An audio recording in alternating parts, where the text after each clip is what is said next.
जय हिंद, नमस्कार। I am Abhishek. I welcome all of you on last mile education. आज हम लोग ग्रामर पढ़ने वाले हैं। ग्रामर को सिर्फ हल्का सा टच करने वाले हैं। आपको पता है ग्रामर का रोल इंग्लिश स्पोकन में बहुत कम है, लेकिन फिर भी है। हम लोग यूज करते हैं ना, बिना ग्रामर के हम लोग एक दो कदम बढ़ सकते हैं, उसके आगे बढ़ना मुश्किल है। तो for that we have to learn grammar, English grammar. अब इंग्लिश ग्रामर जो पढ़ रहे हैं उसमें क्या इंपॉर्टेंट है, जैसे कि हम लोग हिंदी ग्रामर बिना समझे हिंदी बोल रहे हैं, वैसे ही बिना इंग्लिश ग्रामर समझे बोल सकते हैं, लेकिन थोड़ी बहुत हिंट की जरूरत होती है। अब देखो, इंग्लिश स्पोकन में ग्रामर का रोल 10% है, और 10% में क्या क्या है, सब्जेक्ट वर्ब एग्रीमेंट है, टेंस है, और ऐसे ही एक दो और सब्जेक्ट है। I will tell you in the further classes. तो ग्रामर की क्लास हम लोग टच करते हुए आगे बढ़ेंगे। अब देखो, जो 10% हमारा ग्रामर तो हो गया, लेकिन 90% क्या है इंग्लिश स्पोकन में? 90% हमारा वर्ड मीनिंग है, 90% में हमारा कॉन्फिडेंस है, 90% में हमारा कितना हम बोल रहे हैं, कितना सुन रहे हैं, कितना पढ़ रहे हैं, ये सब है। 90% में हमारा प्रैक्टिस है।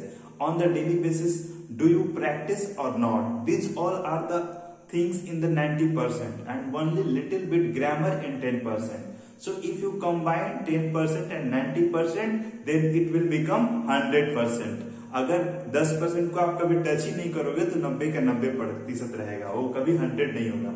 और दूसरी बात, हमको ग्रामर बताने की कोई जरूरत नहीं है, बिकॉज हमारे यूपी बिहार के सारे बच्चे इंग्लिश ग्रामर में बहुत तेज होते हैं बचपन से ही। वो दो तीन चीज को एकदम उसमें उनने का कोई जवाब नहीं होता है। English grammar first, second mathematics, और थर्ड क्या, साइंस। ये तीन सब्जेक्ट को वो बचपन से तीन सब्जेक्ट में अपना बचपन से पकड़ बनाए रहते हैं। तो फिर भी हम कुछ ग्रामर के बारे में ज्यादा नहीं जानते हैं, लेकिन जितना जानते हैं उतना हम आपको बताने की कोशिश करते हैं। अगर कहीं मिस्टेक हो जाए तो आप कमेंट सेक्शन में बताइएगा, जज ना कीजिएगा। So without any delay let's start our class from here. देखो, नाउन में हम लोग एस अथवा ईएस आईएस लगा देते हैं तो प्लूरल हो जाता है, ठीक है। मान लो कोई आपके पास नाउन है, उसमें एस लगा दो, ठीक है।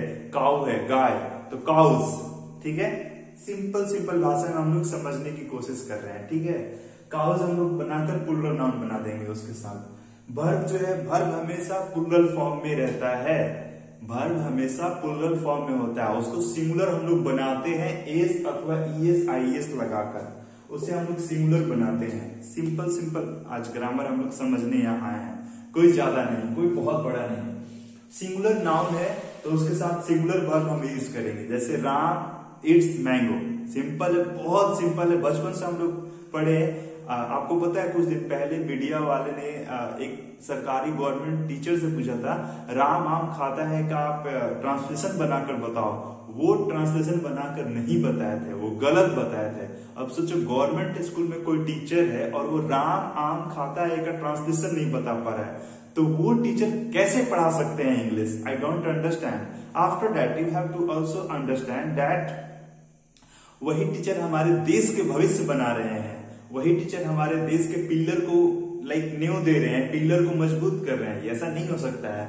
For those reasons we have to come in the field and हम लोग को मोर्चा संभालना होगा अंग्रेजी का। अपने बिहार को हम लोग डूबने नहीं दे सकते हैं दोबारा, एक बार डूब चुका है, अब इसको निकालते हैं, इसको डूबने नहीं देंगे, बिल्कुल नहीं देंगे। वर्ब के साथ हम लोग एस ईएस लगा देते हैं तो वो सिंगुलर बन जाता है, ठीक है। अब देखो, यहाँ पे सिंपल समझो, आप सब जानते हो, लेकिन हम आपका रिवीजन करवा रहे हैं। सिंगुलर नाउन हो तो सिंगुलर वर्ब हम लोग लगाते हैं, फिर ऑब्जेक्ट रखते हैं। जैसे Ram it's mango, Ram singular है, एक के साथ हम लोग एस लगा दिए तो वो भी सिंगुलर हो गया। मैंगो ऑब्जेक्ट है, राम इट्स मैंगो। अब प्लूरल नाउन है तो यहाँ प्लूरल वर्ब होगा ही होगा, ठीक है। Ram and Shyam eat mango, Ram और श्याम आम खाते हैं, या Ram and Shyam eat mangoes, okay. But I के साथ always am was have plural हमेशा रहेगा। जो आई है, आई के साथ, जैसे I am going to house, I am going to field, I am going to I am going to Patna, I am going to Patna, मैं पटना जा रहा हूं। इसके साथ हमेशा M was have plural verb ही रहता है, आई एक एक्सेप्शनल है, ठीक है। अब देखो, each every, either neither singular verb होगा इसके साथ। ईच मतलब क्या, प्रत्येक। Each of you come here, each of you come here, यहाँ पे सबको एक तरीके से बांधा जा रहा है। Each of you come here, each of you come here, इसके साथ singular.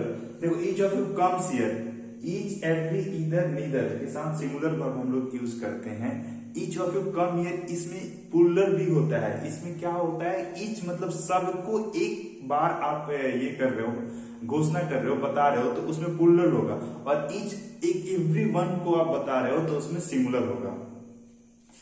Each of them is going to the tour, each of them is going to the tour, each of them is in the bus, each of them is in the bus. तो आप ऐसे, या every one of you is coming here, आप में से सब कोई जो है यहाँ आ रहा है। ईच, एवरी, ईदर, ईदर मतलब दोनों में से कोई, either of you comes here, आप दोनों में से कोई एक यहाँ पर आओ। Neither of you is going to the tour, आप दोनों में से कोई नहीं जा रहा है। नीदर मतलब दो लोगों के लिए होता है, ना ये ना वो, ठीक है। ईदर मतलब दोनों में से एक, ठीक है। इसके साथ सिंगुलर वर्ब लगेगा। Many, a great many, a good many के साथ प्लूरल वर्ब लगेगा, मतलब मेनी बहुत सारे, अ ग्रेट मेनी मतलब बहुत बहुत सारे, ठीक है। Everybody, anybody, nobody, somebody, anyone, everyone, no one, someone, इसके साथ सिंगुलर वर्ब लगेगा। एवरीबडी, समबडी, सब, एवरीबडी मतलब हर कोई, हर आदमी। समबडी मतलब समबडी कोई एक आदमी। उसके बाद है नोबडी मतलब कोई नहीं, nobody is going to the tour, nobody is going to the tour, ठीक है। Somebody, somebody, anyone, anyone of you is here, any of you comes here, ठीक है। एवरीवन, एवरीवन मतलब सब कोई, हर एक आदमी। उसके बाद नन मतलब कोई नहीं, none of you is going to the tour. तो इसके साथ हम लोग सिंगुलर वर्ब लगाते हैं। लेकिन जब यहां पर हम लोग क्वेश्चन पूछते हैं तो वहां हम लोग प्लूरल वर्ब लगाते हैं। Everyone can't help you, can't they मतलब एवरीवन कांट हेल्प यू, सब कोई आपका हेल्प नहीं कर सकता है। कांट दे क्या नहीं कर सकते हैं वो लोग, मतलब एक तो जब हम लोग बता रहे हैं तो सबका ये कर रहे हैं, लेकिन जब क्वेश्चन उठेगा, जब आप पे कोई क्वेश्चन पूछेगा तो सब पूरे क्लास से पूछता है ना। Anybody of you can give the answer, can give the answer, कोई एक आंसर दे सकता है। लेकिन जब आपसे क्वेश्चन पूछेगा तो पूरी क्लास से पूछेगा ना। तो वैसे ही जब जिम्मेवारी की बात आती है तो बहुत सारे लोगों पे आती है, कांट दे, तो ऐसे इसलिए यहाँ प्लूरल लगाया गया है, ठीक है। आगे हम लोग देखते हैं, जब भी एक से अधिक 2-3 लोगों का बात हो तो हम लोग वहां प्लूरल लगाते हैं, आपको पता है। जैसे राम एंड श्याम, सोहन एंड मोहन, तो Ram and Shyam are going to the school, simple है, बहुत ही सिंपल है।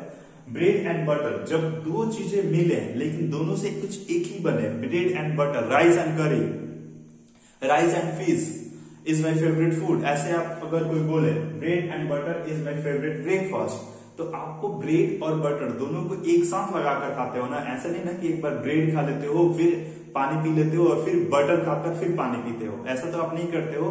ब्रेड और बटर दोनों को साथ में मिलाकर फिर आप खाते हो।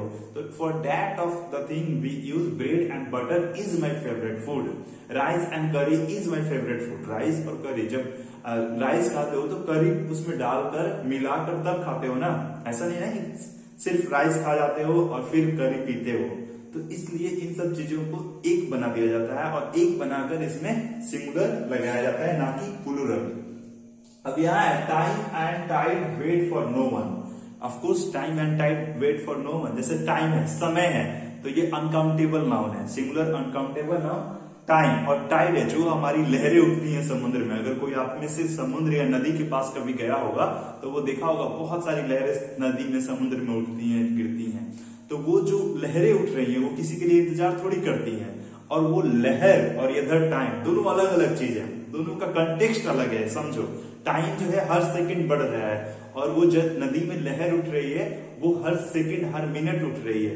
तो टाइम ये भी एक हो गया और टाइड ये भी अलग हो गया। तो टाइम और टाइड किसी के लिए इंतजार ही नहीं कर रहा, तो दोनों को अलग अलग संबोधन यहाँ किया जा रहा है और इसलिए यहाँ पर प्लूरल लगाया गया, time and tide wait for no one, ठीक है। प्लूरल यहाँ वेट्स होता तो ये सिंगुलर होता, time waits for no one, समय किसी के लिए इंतजार नहीं करती। उस वैसे ही यहाँ पे अगर 2 हो गया तो यहाँ वेट हो जाएगा। द नंबर ऑफ, बहुत सारे the number of student is 40, the number of students is 40, students यहाँ है, the number of students, students plural है लेकिन फिर भी इज लग रहा है, क्यों लग रहा है? द नंबर ऑफ, यहाँ नंबर की बात कर रहे हैं ना कि स्टूडेंट की बात कर रहा है। The number of states in India is 28। The number of, संख्या की बात कर रहे हैं यहाँ पे। The number of countries in the world is 193। Number of countries, मान लो एक बात मान लो 94, 95, 96 भी हो सकती है, बट एक आई थिंक यूएन का एक आंकड़ा है 93 के अप्रॉक्स। हमारा तो फिक्स है ना number of states. I am not talking about the union territories, but the number of states in our country is 28। ठीक है। द अमाउंट ऑफ, यहाँ पे अगर देखो यहाँ पे द अमाउंट ऑफ है a great deal of, a good deal of, तो यहाँ भी सिंगुलर वर्ब लगेगा। ठीक है। अब देखो जहां भी एक नंबर, एक संख्या की बात हो या होलिस्टिक बात हो, सबको ग्रुप में लेकर एक बात हो, ठीक है, तो वहां पे हम लोग सिंगुलर वर्ब इस्तेमाल करते हैं। और जहां पे अलग अलग बात हो, दो लोगों की बात हो, बहुत सारे लोगों की बात हो, सेवरल बात हो, वेरियस बात हो, at that point of time we use plural verb. Okay, so both, several, various, few, a few, both, very few. यहाँ पे फ्यू में क्या है ना, फ्यू में कुछ है, ठीक है, फ्यू में कुछ है, अलॉट ऑफ, बहुत बहुत ज्यादा, मतलब इस जगह पे जहां पे नंबर संख्या क्लियर ना हो लेकिन फिर भी लगे कि एक से ज्यादा की बात यहाँ पे हो रही है, तो वहां पर हम लोग प्लूरल वर्ब लगाएंगे। वहां पे हम लोग प्लूरल नाउन के साथ प्लूरल वर्ब लगाएंगे। ठीक है। आप एग्जांपल देख लो, several boys are going to the camp. Several boys, several बहुत सारे, अनेक या various boys are going to the camp. Are, यहां आर लगा ना वर्ब। नन के साथ सिंगुलर अनकाउंटेबल नाउन हो तो हम लोग सिंगुलर वर्ब लगाते हैं। नन के साथ सिंगुलर अनकाउंटेबल नाउन हो तो हम लोग सिंगुलर वर्ब लगाते हैं। उसके बाद हमारे पास एक छोटी सी फन के लिए हम ऐड किए हैं, ऑल इज वेल। बोलो all is well. Aamir Khan का 3 इडियट याद है आपको? तो ऑल इज वेल नहीं, वो इसके लिए नहीं बोल रहे कि हम सब लोग अच्छे हैं। ऑल इज वेल मतलब सब कुछ अच्छा है, सब कुछ अच्छा है। ठीक है। All is well, all is well, all is well मतलब सब कुछ जो हमारे साथ सिचुएशंस है सब कुछ बेहतर है। हमेशा हम लोग कभी कभी बोलते हैं ना सिचुएशन में all is well, all is well, all is well, तो मतलब सब कुछ जो हमारे साथ हो रहा है वो सब अच्छा है। लेकिन यहाँ पे अगर सबके बारे में बोला जाए, बहुत सारे लोगों के बारे में समझाया जाए, बताया जाए या संबोधन किया जाए, तो वहां पर हम लोग बोलते हैं ऑल आर वेल। जो हमारे साथ लोग हैं वो सारे अच्छे हैं। आई थिंक इतना क्लियर हुआ होगा। थोड़ा बहुत हम कभी यहाँ बीच में फंसे हैं तो उसके लिए I am sorry, because I don't prepare for my class every day की हमको ऐसे इस तरीके से रिप्रेजेंट करना है। हम बस आते हैं और जो भी जानते हैं कॉन्फिडेंटली आपको बताने की कोशिश करते हैं। And I know that you will do your best, you will make your effort to understand these all the classes, not only the English grammar but other classes also.